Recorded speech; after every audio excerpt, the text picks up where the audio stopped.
in the house, okay, of the righteous. In the storehouse, there's blessing. And he encouraged people. I think it was Proverbs. Yeah. And that day he said he went to open savings account because he knows that if you don't have a part saved, like we learned 4 to 6 months of your expense you should keep because of events like COVID. So when COVID happened, we had a bit of savings. So we didn't really feel it a lot. Okay, everybody felt it. Everybody felt COVID. Everybody felt it. No matter how not rich or poor, everybody felt it. But what am I saying? If you had planned before it, you would have enjoyed these principles working for you. I don't know if you get what I'm trying to say. So that it is that is the knowledge. I don't know. Yeah, my wife might want to add to it. Okay, Mom, it's okay for that. I noticed both of your responses this wonderful evening. They are like somebody is taking cold water. So I noticed those of your responses, they are born of abundance of knowledge over time. They are born abundance of knowledge. And I perceive there must have been one time of rigmarole. If you don't use that word perceive, it's not your show. It's not perceive. If you don't use that word, it's not you. Go ahead. There's a one part of there's a particular part sometimes maybe you must have rigmaroed or maybe Mike Tyson verbally in terms of finances before you get it right. Do you have that high point? Do you have have you ever had that high point before? Okay, let me put it this way. As money being a big issue in our home, I don't think so. You know, we've had cases. Yes, Let me explain to you. No. I'm explaining to you how we both know who we are. I'm the spender. He's the saver. So where we have the challenges is not whether we have enough or don't have enough. We are both open to each other when it comes to our finance.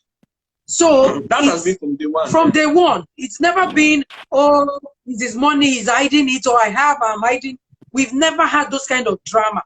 So the drama we've had in my home is I give you money and maybe you do more than Christmas with it. And then he's wondering, what are you doing with the money?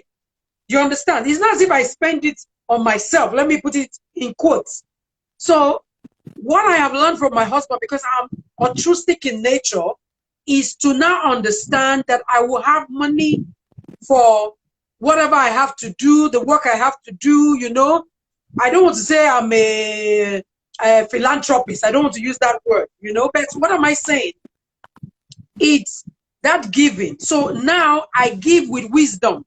And I don't just give, you know, foolishly the way I used to do. And then right now, my family is priority.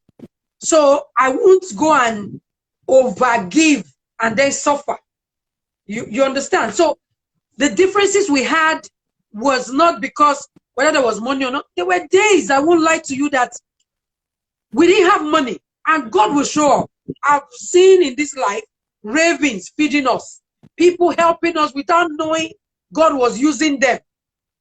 That we didn't have anything. I can still remember clearly. There's a guy I met. I used to manage events, you know, and corporate events. I don't do weddings and whatever. If I do weddings, it's because I want to do weddings. So, but corporate events. And so while I was doing in my place of assignment, I met this young man.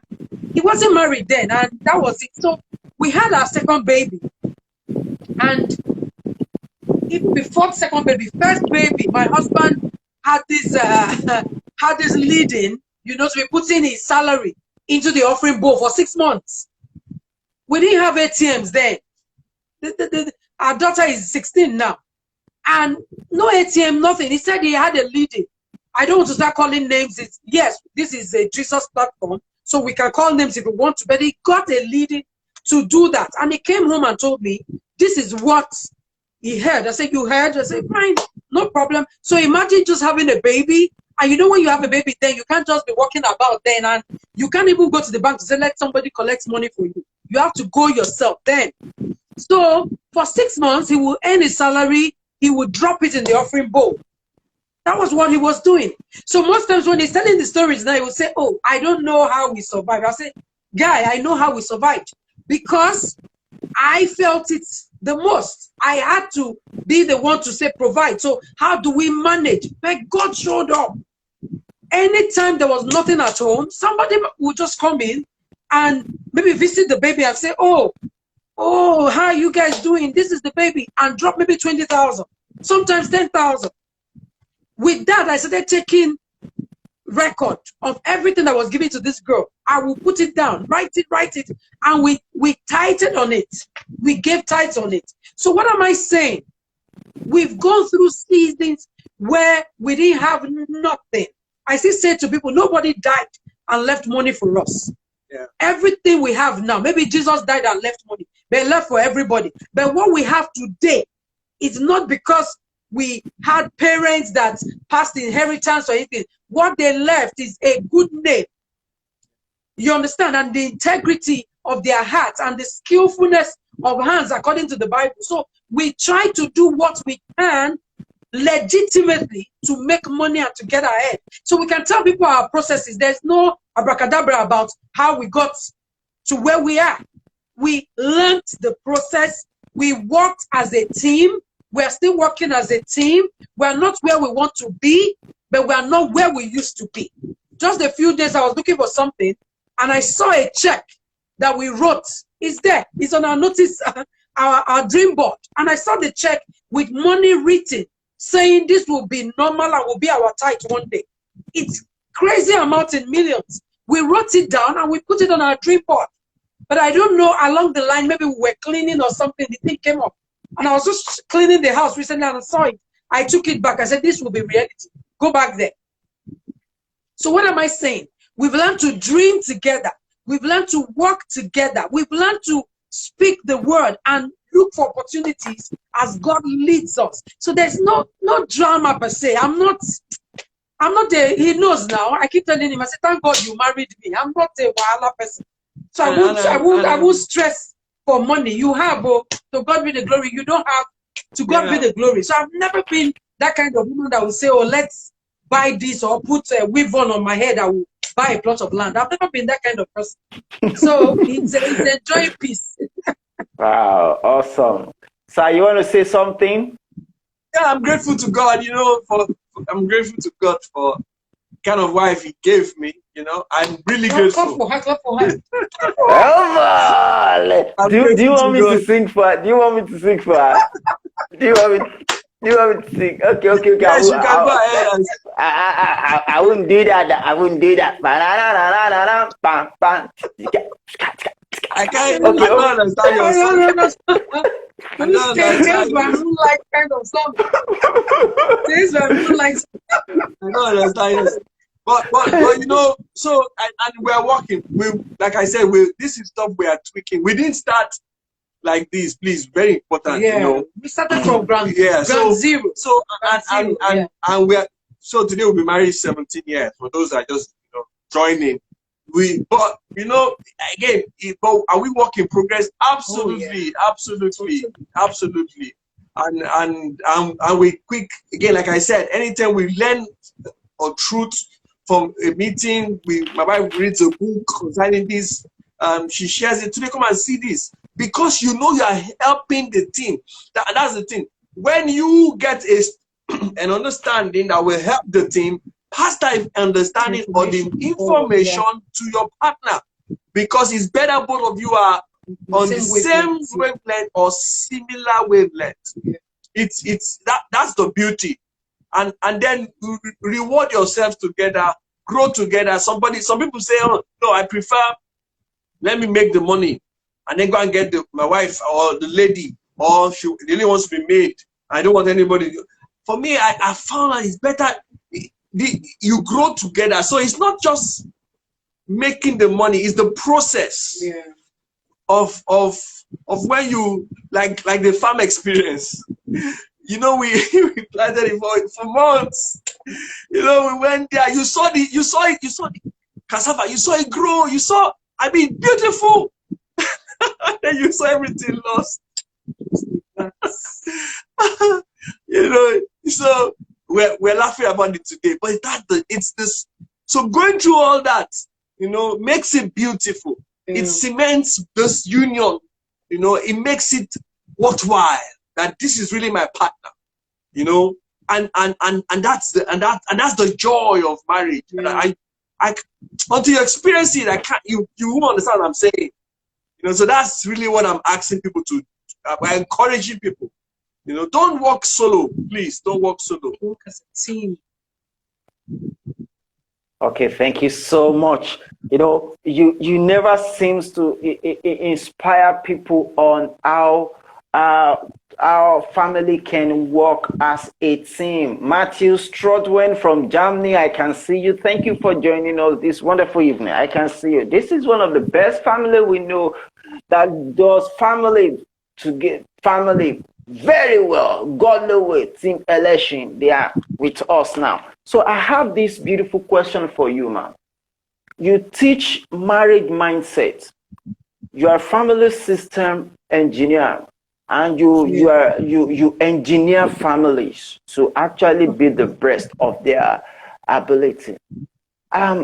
What can you and how would you teach or inspire families who are going through this challenge to actually be the best of themselves in terms of management of their finance? Okay.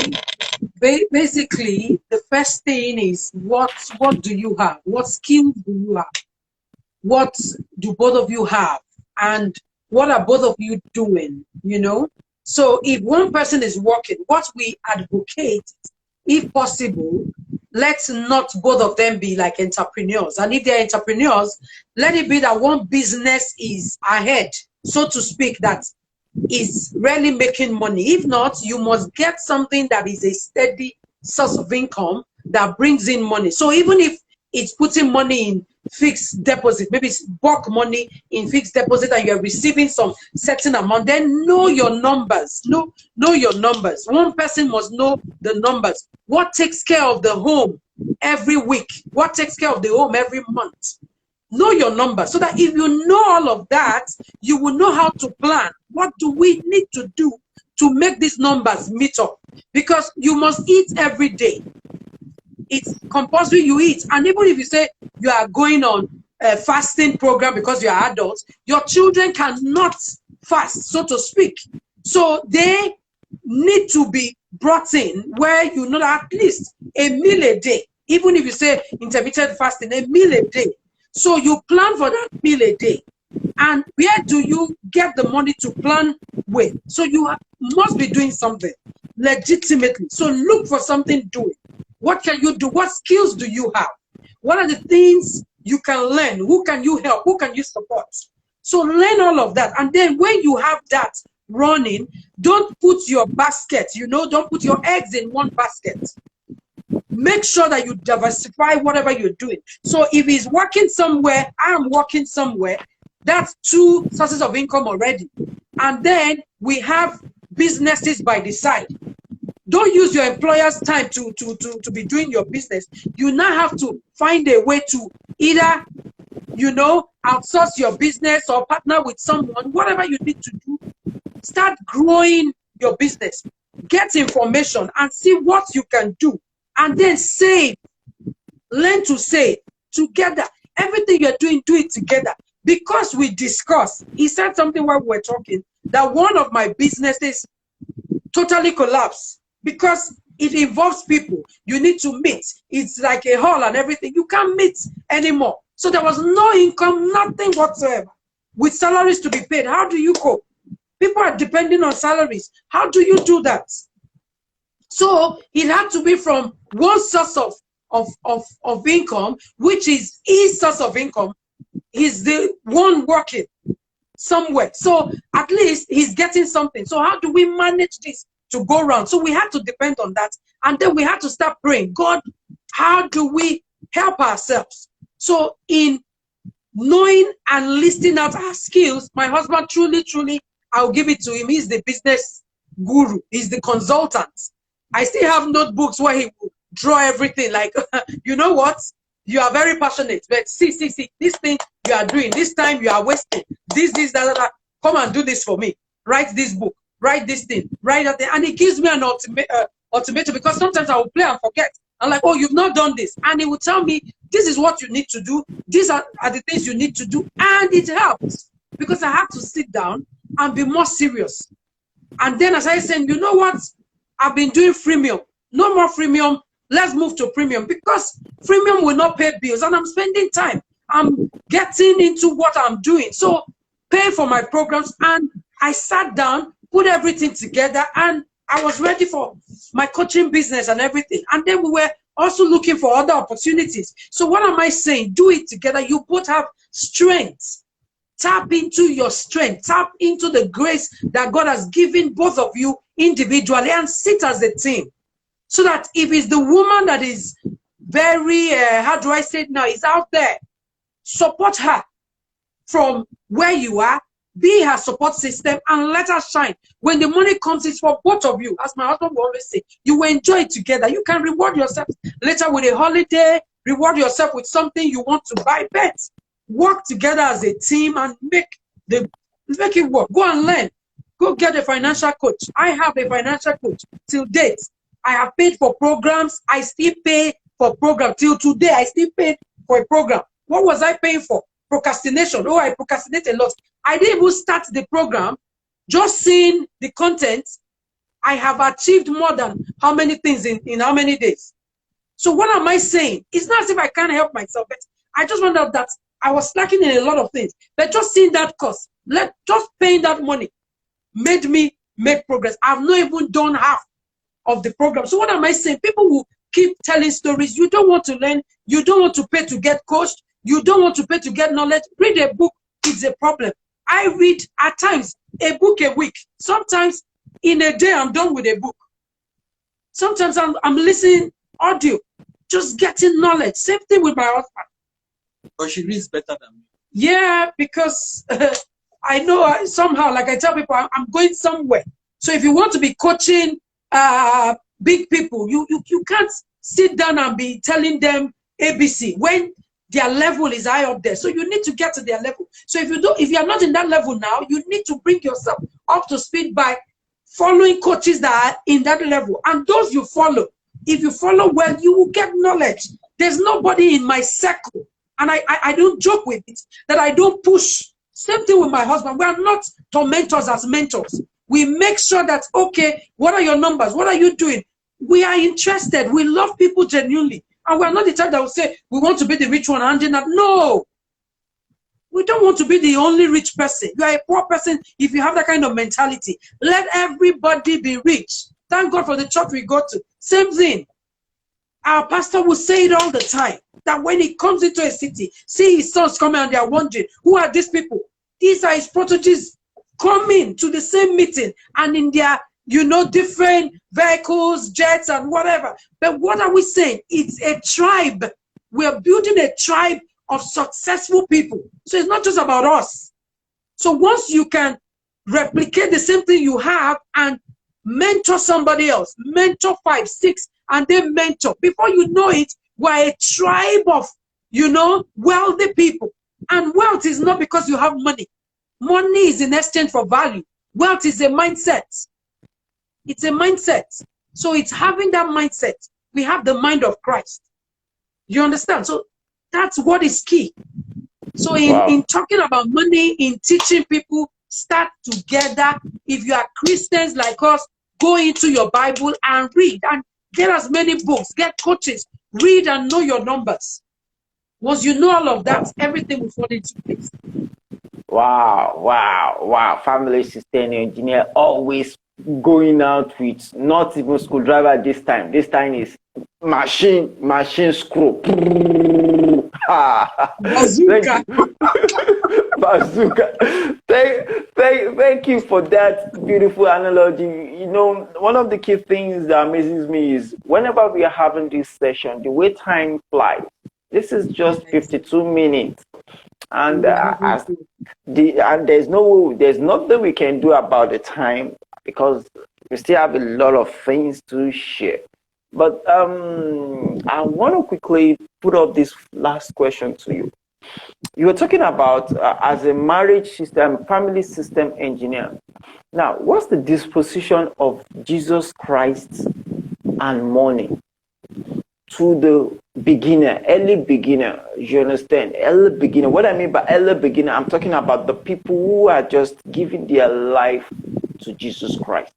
What's the disposition of Jesus Christ about money in terms of building a responsible family? I think the bottom line, if you look through Jesus' proverbs, his parables, almost, I'm sure over 80% is on money. You know, talk about the talent, which my pastor calls the parable of dollars. Talk about the coin that was missing, you know. Talk about everything. Jesus was money conscious, that he had an accountant taking care of his money that was even stealing from him. Wow. You understand? So one thing we must know that Jesus is not against money. But the truth is, money should be given its rightful place. It is the love of money that is the root of all evil. It's not money itself that is the root of all evil. Say money is the root of, no. The love of money. When people love money too much, they prefer, you know, the money to people's lives. They don't care about. That's why we have what we have in most countries that are corrupt. They want the money, they amass it, they sit on it, money gets rotten, hospitals are not fixed, roads are not fixed, people are dying. Now everybody's here, you can't travel, people are dying. Is the rich dying more from COVID than the poor? So what are we talking about?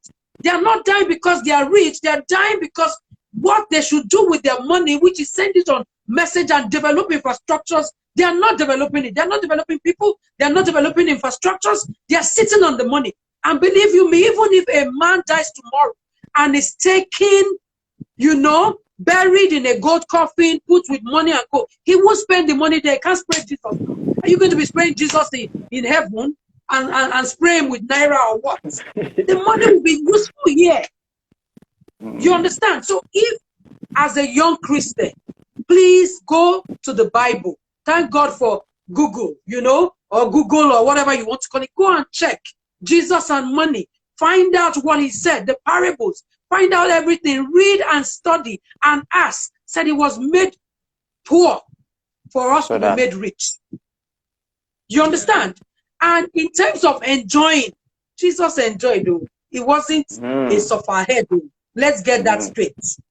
He so enjoyed that they were calling him a wine bibber, a glutton, meaning he would so eat. You will see him in parties, so to speak. His first miracle was at a wedding, and it was wine. I keep telling people, don't misquote that scripture and say it wasn't wine. Maybe I said there was nothing. The Bible records it was wine. It was alcoholic, so it wasn't a non-alcoholic wine. You understand? So I'm telling you, go and read. It was wine. They didn't have no alcoholic. It was wine. Wine, they know. It was fermented. No. Don't mind us. It's a joke. It's a joke. Yeah, I understand. It was a good wine. Good one. So it was very good wine. Please, every young believer, go read your Bible and read for yourself and know that God is not against you having money. Sometimes people will quote, you know, Abraham, Lazarus, and everything. Lazarus and the beggar and the rich man. The man didn't go to hell because he was rich. There was a reason he went to hell. So let's not misquote the Bible. You're not going to hell because you're rich. You will go if you don't use that money for kingdom purposes and use it for the good of humanity and use it well. Don't use money to oppress people. Use money to be a blessing to people. So once you read your Bible, you find out that Jesus is big on money because his proverbs, his parables well on money, and you will move along and have that abundance mindset. Thank you so much, family system engineer from Lagos, Nigeria. I'm talking about Tunde and Bridget Elesin. You are the best. Thank you, thank you, thank you. And ladies and gentlemen, I want to thank everybody. Adebusuyi Logun. Thank you. I'm Carl Chukukwa. Everybody, Matthias. Thank you. All the way from Germany. Thank you, Onome. A lot of people really joined us this wonderful evening. This is 11:20 Lagos, Nigeria. I want to thank you for staying and keeping up with us this wonderful evening. Your final word in 5 seconds, sir, so that we round up. Final word. Work as a team. Work as a team. Your money is our money. Our money. Not you. Our money is. Please, I beg now. Ma'am, final word in 5 seconds. Final word in 5 seconds. No, he has said it all. Okay. Work as a team. If you do that, there's strength in working as a team. Then know your numbers, know the word, and believe you me, make money work for you. Money is an exchange for. Your